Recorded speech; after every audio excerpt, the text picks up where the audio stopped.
Learners. In this video, I'm going to talk about the rights and powers of a company secretary and the dismissal or termination of the services of a company secretary. Now, the Companies Act of both 1956 as well as 2013 has not conferred any special rights and powers on a company secretary. However, as a principal officer of the company, the secretary has certain rights and powers. The secretary also, apart from the provisions of the Companies Act, the secretary also enjoys certain rights which are conferred on the secretary by the joint decision or resolutions of the board of directors, and also there are certain rights and powers of a company secretary provided to them by the articles of association of the company.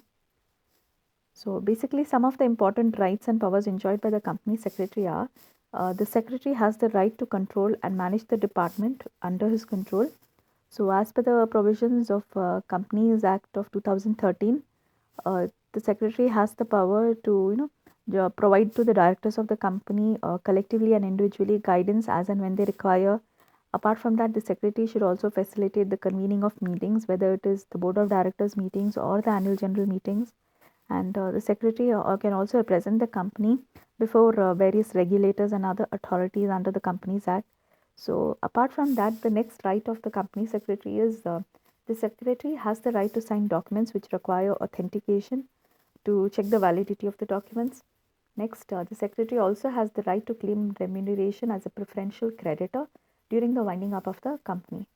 Preferential creditors are those creditors who should be paid back their money first in the event of winding up of the company.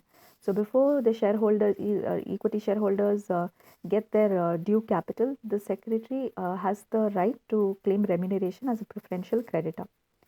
Further, the secretary also has the right to claim damages and compensation in case in case the secretary has been dismissed on wrong accounts or on unfair terms.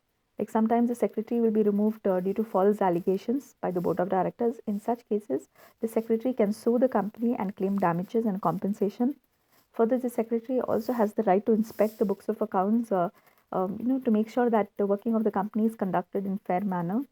And there are certain powers which secretary enjoys by implications, like the power to serve notice on behalf of the company. Now, example of this could be like supposing the secretary, the company has received raw materials from suppliers and the quality of the raw materials is not good. In such cases, after carrying out production with these defective raw materials, if the company suffers any losses, then the company can, on behalf of the company, the secretary can serve notice to the suppliers or of these raw materials so that the company can claim damages.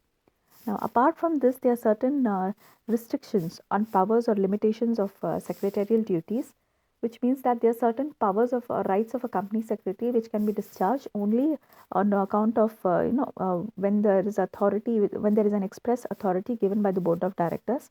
So, certain powers of a company secretary which can be discharged, or certain rights of the company secretary which can be discharged only on account of express authority of the board of directors are activities like to convene a general meeting. Again, the secretary cannot convene a general meeting on its own accord. It has to get obtain permission from the board of directors. Again, allocation of shares, transfer of shares, and removing a name of the member from the register of members. All these activities require approval of the board of directors. These activities cannot be performed by the secretary on their own free will. Again, to make any representation on behalf of the company to outsiders, the secretary requires the express authority of the board of directors. Again, the secretary cannot enter into any contracts on their own behalf. The secretary can enter into contracts on behalf of the company only when such power has been conferred on the secretary by the board of directors.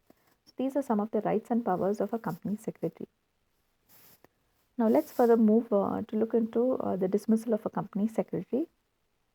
Now, the secretary can be dismissed or removed from office by the board of directors based on the power which is expressly given in the articles of association to the board of directors. Now, further, a secretary is considered as a servant of the company or as an employee of the company.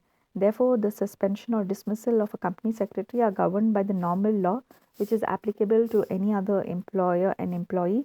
Like any employee, when they are removed from the organization, they should be served a certain notice period. They should be given notice as per the terms of the service agreement. Similarly, the secretary also needs to be given notice before the removal of the company secretary.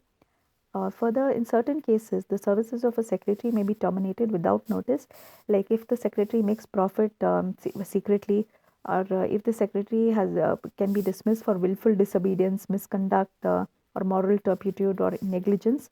In such cases, a prior notice is not needed.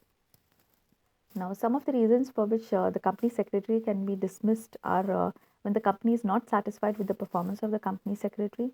Then further, the dismissal can also be due to irregularities, like a fraud which has been committed on behalf of the by the company secretary, or due to the neglect of duties intentionally by the company secretary.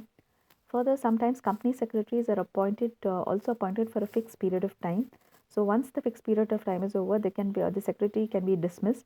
Like sometimes the first secretary of the company, pro tem secretary, are appointed to look after or to help assist the promoters in registering the company. In such cases, once the company is registered, the board of directors can decide whether the pro tem secretary has to be continued or the services of the pro tem secretary has to be dismissed. Further, in the event of winding up of the company, when the company is being closed down, the services of a secretary are dismissed. However, in the event of winding up of the company, the secretary should be paid salary as a preferential creditor. Now, but however, if there is any wrongful dismissal of a company secretary, or the secretary has not been dismissed as per the provisions of the Act, or the secretary has not been given proper notice, in such cases, the company secretary can claim damages from the company.